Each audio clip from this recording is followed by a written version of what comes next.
Hello दोस्तों, स्वागत है मेरे चैनल के मैं सोल्यूशन में। तो मेरे चैनल को सब्सक्राइब नहीं की तो सब्सक्राइब कर लीजिएगा और बेल आइकन प्रेस कर दीजिएगा ताकि मेरे आने वाले वीडियो का नोटिफिकेशन सबसे पहले आप तक पहुंच जाए। तो इसमें कुछ वस्तुनिष्ठ और कुछ जो भरने वाला होता है सही गलत ये सब क्वेश्चन देखेंगे और ये लास्ट है इस पार्ट का, इस चैप्टर का ये लास्ट पार्ट है। ठीक है, इसके बाद सेकंड पार्ट देखेंगे। तो इसमें सबसे पहले देख लेते हैं, इसमें सही उत्तर का संकेताक्षर क ख ग या घ लिखें। केवल एक ही विकल्प सही है, इसमें से केवल एक ही सही है।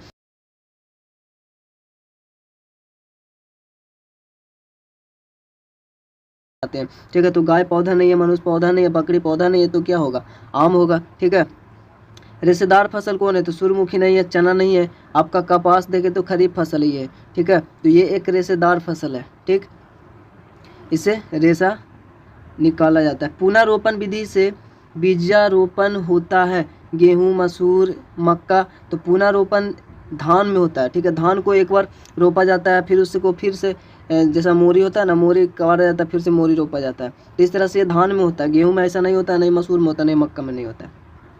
चौथा, राइजोबियम नामक जीवाणु किस फसल के जड़ पर पाए जाने वाले ग्रंथि में उपस्थित होते हैं? तो वो आपको पता है, ये पढ़े होंगे तो आपको पता होगा, फलीदार फसल होता है। ठीक है, इसमें नहीं, फलीदार फसल।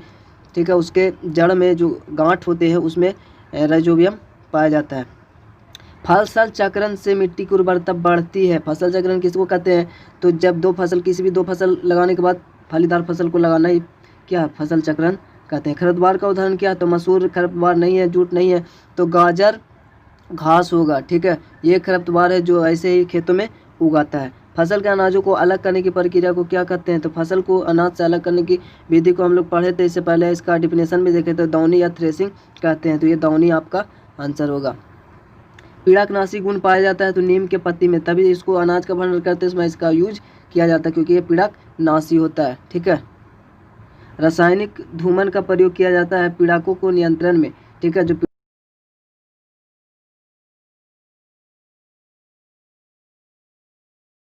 नियंत्रण में जंतुओं द्वारा प्राप्त खाद्य पदार्थ है। जंतुओं द्वारा, दाल तो पौधों है, इसमें फल भी, शहद जो है वो जंतु के द्वारा होता है, मधुमक्खी के द्वारा। ठीक है, चावल भी तो पौधे के द्वारा होता है।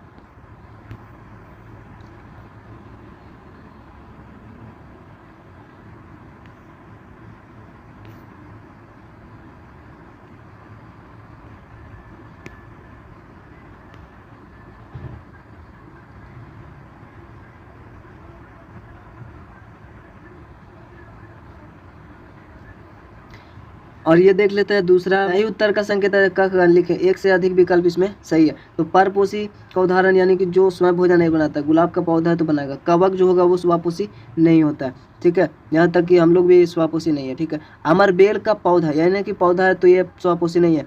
अमरबेल एक बाद में है जो ये स्वापोषी होता है। इसका हम फोटो दे देंगे, देख लीजिएगा। ठीक है, देख रहे होंगे फोटो, आपको नजर आ रहा होगा। अमरबेल दूसरे पौधे पर एक लतर की तरह उस पर अपने भोजन को अवशोषण करता है, उस दूसरे पौधे से भोजन को ग्रहण करता है, ना कि ये खुद, क्योंकि इसमें क्लोरोफिल होता ही नहीं है। ठीक है, तो ये हो गया और ये हो गया आपका ख और ग आपका आंसर होगा इसका। चारा है तो सूडान घास होता है, एक बरसीम होता है। ये आपका चारा है, बरसीम का फोटो आपको मिल जाएगा। खरीफ फसल के उदाहरण है। खरीफ फसल यानी कि जो वर्षा ऋतु में बोया जाता है, तो धान हो गया, सोयाबीन हो गया, मक्का हो गया, मूंगफली हो गया। तो यहाँ पे आप देखेंगे ऑप्शन के अकॉर्डिंग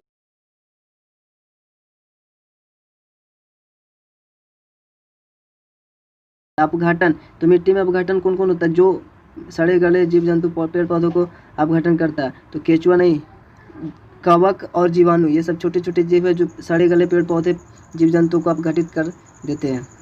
रासायनिक खरपतवार नाशी, तो MCPA और 2,4-D ये था खरपतवार नाशी। ठीक है, 6 शीतागार में भंडारण होता है, तो सीता यानी कोल्ड स्टोर में, तो सिर्फ सब्जी और फल का होता है।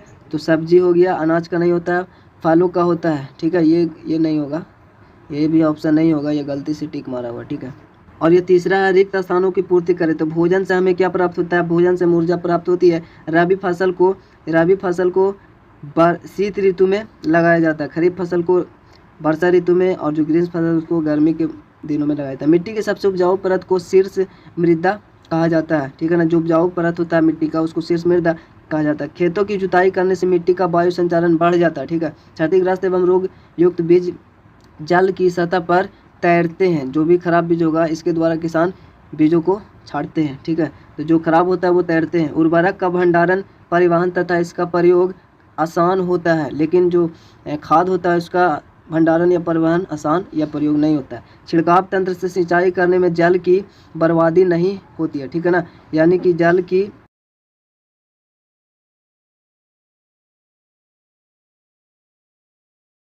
ठीक है। फलों हार्वेस्टर में से सब देख चुके हैं। फलों तथा सब्जियों का भंडारण कोल्ड स्टोर में किया जाता है, यानी शीतगार में किया जाता है। सही गलत इसमें चयन करना है। तो मनुष्य अपना भोजन पादप या जंतुओं से प्राप्त करता है, तो ये सही होगा। आदि मानव आराम से भोजन संग्रह करता नहीं थे, तो आदि मानव ऐसा नहीं। शुरू में जो आदि मानव थे वो भोजन का संग्रह करता थे, क्योंकि वो भोजन की तलाश में इधर उधर भटकते रहते थे। दलहन फसल से कार्बोहाइड्रेट प्राप्त होता है, तो दलहन फसल से कार्बोहाइड्रेट प्राप्त नहीं होता है, दलहन फसल से प्रोटीन प्राप्त होता है, तो ये भी गलत है। खरीफ फसल को वर्षा ऋतु में लगाया जाता है, तो खरीफ फसल को वर्षा ऋतु में लगाया जाता है, ये सही है। केचुआ किसानों का मित्र नहीं है, तो ये गलत है। केचुआ किसानों का मित्र है, क्योंकि मिट्टी को उलट पुलट कर ह्यूमस को मिलाने तथा उर्वरा शक्ति को बढ़ाने में ये काफ़ी कारगर होता है। छिटका बुआई विधि से टमाटर के पौधे को उगाया जाता है, तो ये सही होगा। अत्यधिक उर्वरक के प्रयोग से मिट्टी की उर्वरा शक्ति बढ़ जाती है, तो ये गलत है। उर्वरा शक्ति न ज़्यादा कम और न ज़्यादा यूज करना चाहिए, ठीक है। धान की फसल को उचित वृद्धि के लिए अधिक जल की आवश्यकता होती है, सही बात है। धान की वृद्धि के लिए अधिक जल की आवश्यकता होती है। बड़े पैमाने पर अनाजों का भंडारण सैलो भंडारण में किया जाता है, तो ये भी सही है। बड़े पैमाने पर सैलो भंडारण में भंडारण किया जाता है अनाजों का, ये भी देखे थे। कॉड मछली के यकृत से प्राप्त तेल में विटामिन ई की प्रचुरता होती है, तो नहीं, विटामिन डी की प्रचुरता होती है, तो ये भी गलत होगा। मिलाना तो कार्बनिक खाद, तो कार्बनिक खाद जो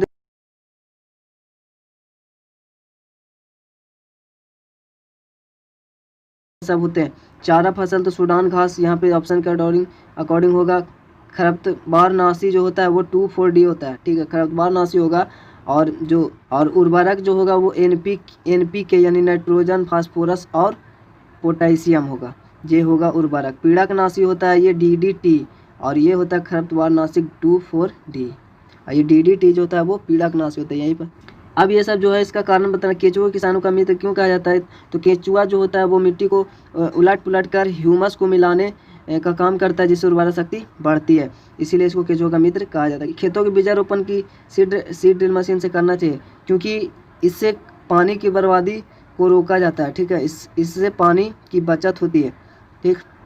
फलों तथा सब्जियों को अच्छी तरह पानी से धोकर उपयोग में लाना चाहिए, क्योंकि फलों तथा सब्जियों में खाद वगैरह ये सब छिड़काव, तरह तरह की दवाइयाँ, है ना, तरह तरह की पीड़कनाशी मारने वाली दवाइयाँ, ये सब छीटा जाता है, ठीक है, छीटा जाता है, तो उसमें उसका अंश होता है जो कि जहरीला होता है, ठीक है, इसीलिए इसे धोकर खाना चाहिए। अनाजों को भंडारण के पूर्व धूप में सुखाना चाहिए, हाँ, भंडारण के पूर्व धूप में